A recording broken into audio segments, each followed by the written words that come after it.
بسم اللہ الرحمن الرحیم صلی اللہ علی حبیبہ محمد و آلہ و اصحابہ وسلم۔ کتنے قاعدے پڑھ لیے ہم نے؟ لو جی 11ویں شریف کے نام پہ 11واں قاعدہ اب ہم پڑھیں گے اس سبق کے اندر۔ اب ہم 11ویں شریف کے نام پہ 11واں قاعدہ پڑھ رہے ہیں۔ حق بدست حیدر کرار، لیکن امیر معاویہ بھی ہمارے سردار، ان پہ تان کار فجار۔ اور سمجھائی غلطی کہ نہیں؟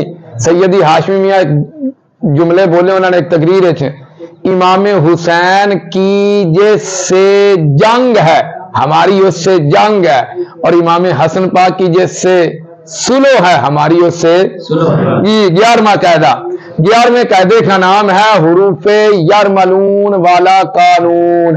اچھا، اس قانون کو سمجھنے سے پہلے، پڑھنے سے پہلے ایک تمہید کا جاننا ضروری ہے۔ حروف کی 4 قسمیں ہیں بھائی، حروف ادغام، حروف اظہار، حروف اخفاء، حرف اقلاب، یہ 4 قسمیں حروف کی ہیں۔ خیر ہو جناب لوگ، سیدھے ہو کے بیٹھو۔ حروف ادغام 6 ہیں جی، اور وہ یہ ہیں یا، را، میم، لام، واو، نون۔ ان حروف کو حروف یرملون بھی کہتے ہیں۔ حروف اظہار 6 ہیں، وہ تو یاد ہی نہیں کیڑے کیڑے جی۔ ان حروف کو حروف حلقی بھی، حروف اخفاء 15 ہیں، اور وہ تا، تا، جیم، دال، رال، زا، سین، شین، صاد، ضاد، طا، واو، فا، قاف، کاف، قاف، کاف۔ ان حروف کو حروف اخفاء کہتے ہیں۔ ان حروف کو حروف اگلی حرف اقلاب ایک ہے، حرف اقلاب وہ کیا ہے جی؟ با۔ اب قاعدہ یہ ہے، اگر نون تنوین یا نون ساکن کے بعد حروف یرملون میں سے کوئی حرف آ جائے تو وہاں کیا کرتے ہیں؟ ادغام کرتے ہیں۔ کیا کرتے ہیں؟ ادغام کرتے ہیں۔ اب جیسے بھائی میں یقول میو علی میں ربک من لدنہ، یہ جو لام اور را ہے نا، ان میں ادغام بلا غنہ ہوگا، اور بقیہ 4 حروف میں ادغام با غنہ ہوگا، غنہ کے ساتھ، یعنی ناک میں آواز جائے گی۔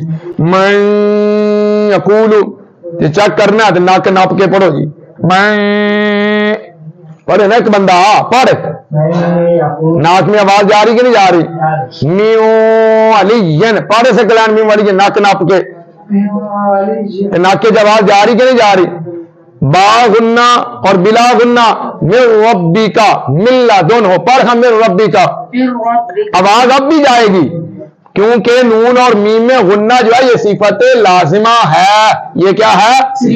لیکن لام اور را میں جو غنہ ہوگا، لام اور را میں جو ادغام ہوگا وہ بلا غنہ ہوگا، یعنی غنہ کے بغیر ہوگا۔ جب میں ربی کا ملا دونوں آواز نہیں آئی، لیکن جو بقیہ 4 حروف ہیں وہ غنہ کے ساتھ ان میں ادائیگی ہوگی۔ میں اقول میو علی، ٹھیک ہے۔ اچھا جی، اور اگر نون تنوین یا نون ساکن کے بعد حروف حلقی میں سے کوئی حرف آ جائے تو وہاں کیا کرتے ہیں جی؟ اظہار کرتے ہیں۔ اظہار کا کی مطلب ہے؟ نون ساکن اور نون تنوین کو خوب ظاہر کر کے پڑھتے ہیں، یعنی ان کا جو مخرج ہوتا ہے ادائیگی وہاں سے ہوگی۔ جیسے انعمت عذاب علیم۔ اور اگر نون تنوین یا نون ساکن کے بعد حروف اخفاء میں سے کوئی حرف آ جائے تو وہاں کیا کرتے ہیں؟ اخفاء کسے کہتے ہیں؟ اخفاء کہتے ہیں اظہار اور ادغام کی درمیانی حالت کو۔ نہ پتہ چلتا ہے اظہار ہو رہا اور نہ پتہ چلتا ہے جی، جیسے میم بعد لفی شقاق بعید۔ میرا خیال یہ قاعدہ تو آپ کا مکمل ہو گیا۔ اور اگر نون ساکن نون تنوین کے بعد کیا آ جائے جی؟ با آ جائے۔ یہ مثال ہی غلط دے دی بھائی ہم نے، یہ تو مثال اخلاف کی دے دی ہے۔ مثال دینی جیسے انتم، تو ستے پہ جائے، نون ساکن اور نون تنوین کے بعد حروف اخفاء میں سے کوئی حرف آ جائے تو وہاں اخفاء کرتے ہیں۔ جیسے ان کنتم سمجھا گی.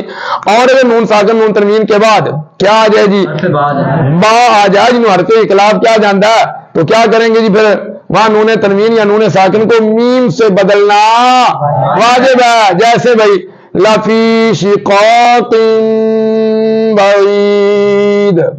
ٹھیک ہے, یہ اللہ کے فضل و کرم سے 11 قاعدے مکمل ہو چکے ہیں آپ کے.